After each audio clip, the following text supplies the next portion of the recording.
takeover, Bonafide takeover sports. Here with your host T-Wil, the people's coach, and other host Bold Barry. It's even funny after the second time. My guy been doing this point thing. He ain't got no words for y'all to start the show. It's just all action. Eye contact. Yeah, you already know. So we're gonna talk about a topic that's came across our airwaves or a little caught our attention. Colin Hurd. Yeah. Talking about the most, not impactful, but the game changers all throughout of history. So people who kind of came into the league and kind of changed the shape of the game, changed the way we play. I don't play in the league, hopefully, like my next life. Mm-hmm. So change the way that people play, change the way that the whole dynamic of the league has kind of developed over time. And so you brought this to our attention, so you want to kind of go into detail about what this is about? So, Colin Hurd wanted to, express that there were 8 game changers in, the course of the history of the league, and his list was, which I agree with for the most part, except for one person, just one. And it was Kareem, Magic, Bird, Jordan, Shaq, Tim Duncan, LeBron James, and Steph Curry. Now, I'm all for all of those choices, to be honest. I mean, I could argue even a little bit of Bird in there just because I feel like Bird changed the league because he was kind of with Magic and the whole Magic versus, Magic versus Bird. I mean, yeah, Magic versus Bird and nostalgia of, like, the Celtics and Laker rivalry and everything like that, and then, like, what stemmed from, like, what college with them. So I guess he plays a big hand in that, but I don't see how he necessarily changed the game when you compare to everybody else when it was like, all right, you had Magic as, like, one of the greatest point guards of all time. You had Kareem as easily the greatest player of all time, had one of the greatest offensive moves of all time, which is the skyhook. You have Jordan in there, and we already know what Jordan's about. We don't have to explain that. Shaq, who was easily one of the most dominant big men in the league, who demanded a double team. He shaped the way teams defend and actually changed defenses in the league. So he's a game changer. You got LeBron James, who we know what he does. Like, he's, Magic's frame, but does everything that all these players on the list do pretty much at the end of the day. And, you got Steph Curry in there, who, invented the not invented the three-point shot, but took the three-point shot to, like, the next level where we haven't even seen this in the history of the NBA. So, with that being said, the only name I haven't really expressed or detailed on was Tim Duncan's name. Tim Duncan, I had to take him out, and there's a couple of players. There's not that many that you can swap him out with, and I get 5 championships, had the Spurs on the map for the past 20 years, and as Colin liked to explain it, like he shaped or interrupted the shape of the Western Conference by, stopping or derailing the Shaq-Kobe era, which you can say that, 10 years in there, they got 5 apiece, so he interfered with that a little bit. But at the same time, I don't see that as changing the game. Like, he didn't change the game, he didn't change the league. His play alone, like, he was just a real great player, but out of all those guys on it, he was Mr. Fundamental and stuff, but at the same time, Allen Iverson, for example, he came into the league, he changed the whole dynamic from inventing the culture, the dress code, the little guy being one of the best little guys easily to score, I think it was, 25K in all-time points, and brought the crossover, reinvented the crossover. If we're going to talk Steph Curry being a game changer with the three-point shot, we got to talk Allen Iverson. And a lot of people argue probably like Tim Hardaway. Who else came before him? There was somebody else like the Pete Maraviges maybe and stuff like that. But, the names I keep hearing often are Tim Hardaway. And I'm like, Tim Hardaway had he had that. But that's how it sounded when he did moves. Yeah. He had that. But, Allen Iverson brought like the carrying. You can say the carrying. And, he shook Jordan up too. So that's another reason what changed everything too. No. But what do you got to say on that? I got Dirk. That's real. Dirk kind of paved the way for dudes who are 7 foot to say, yo, you just because you're 7 foot, you don't have to just be inside. Mm-hmm. You can be outside. You can shoot that three. You can, handle the ball a little bit here and there. And so think about, we have Dirk.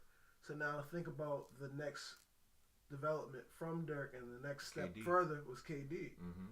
The next step from KD, as we're still watching it, still a process, but it's Giannis. You know what I'm saying? Yep. And Giannis, and then you got Anthony Davis, and you got Boogie in them. Yeah, so just you got dudes. It's this. So if you really want to think about it, guys like Dirk, and then the KDs, and then it goes like transitioning into the Anthony Davis, the Giannis, they've probably made one of the biggest impacts in the NBA in general, because they kind of they created positionless basketball. Just basketball players. Yeah, so you created you made like just, and that's the whole concept of basketball now, where it's like you don't have just because you're 7 foot, just because you can be a guard.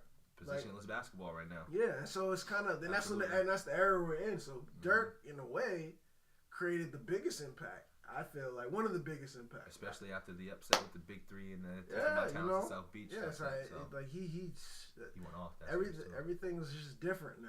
Like the way, and so it's like who you got to kind of look like, okay, like what's the next step?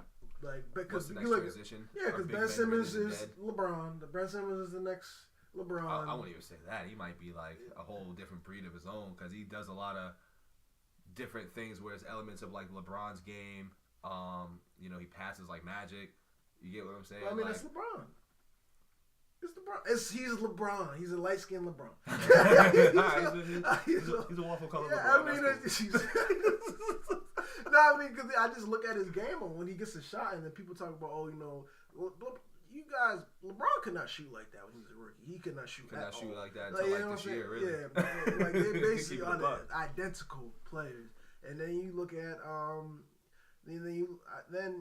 this is on a smaller tier level, but then you look at guys like the tall point guard era. So even though this dude his career never got off like that, even though I knew you were going even though he never got a ring, but his career, Sean Livingston was the era of the tall point guard. He was supposed to be the next Magic. I remember the rumblings of him being Magic-esque. Yeah, so the tall point guard. So you look at it like it's a cool thing to really kind of talk about it in terms of. There's so many different eras, and there's so many different great talents of players too. Yeah, where you can only break it down to saying that there's 8 that generally change each generation. And you never really know. It wasn't like these things were really predicted per se. You know what I'm saying? So it's like, what can it be? What's going to be next? Like, what's going to be the next thing? Like, we just going to have a whole 5 or 7 footers? Like, and what's funny is that you can see things like Giannis, what he's doing as far as complete package player, because all these dudes you also mentioned, due to like the generation and the times that they played in, were complete packages for that league, that they were in currently. If you look down that line, so like Giannis is another example. Like we haven't seen, aside from like LeBron and I think the finals 2 years ago or even last year, I believe. No, not last year, but the year before that, where he led his team in every category, and Giannis is one of those players that is leading his whole team in all the important categories where you don't see that often. Like I think when they started speaking of that was Giannis, the first person to really start doing that. So if you start seeing those overall complete package players where they can lead their team in all stats, that's something that's pretty special too. We're in the era of the triple double. Yeah, absolutely.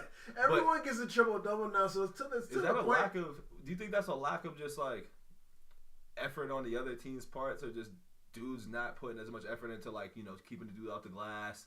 Well, with Giannis, there's nothing you can do. I seen that man in person a couple weeks ago. There's nothing you can do. Oh, he's a beast. There's nothing you can do with that. So, but I'm saying that the high frequency of these triple doubles, though. Yeah, I don't think anybody. Defense is definitely downplayed. Right. Defense is definitely on the downside in this era of basketball, which is why there's all these offensive records and stuff like that. And then also on the defensive end, dudes aren't allowed to play defense like they were back in the day. Hand checking and everything's a whistle, everything's a flagrant, everything's a review. Or you get ejected. Yep.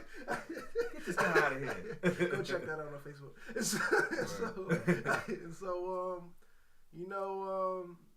Yeah, I don't know. I'm trying to kind of figure out, and so we can say we said it here first. What would be the next phase of basketball?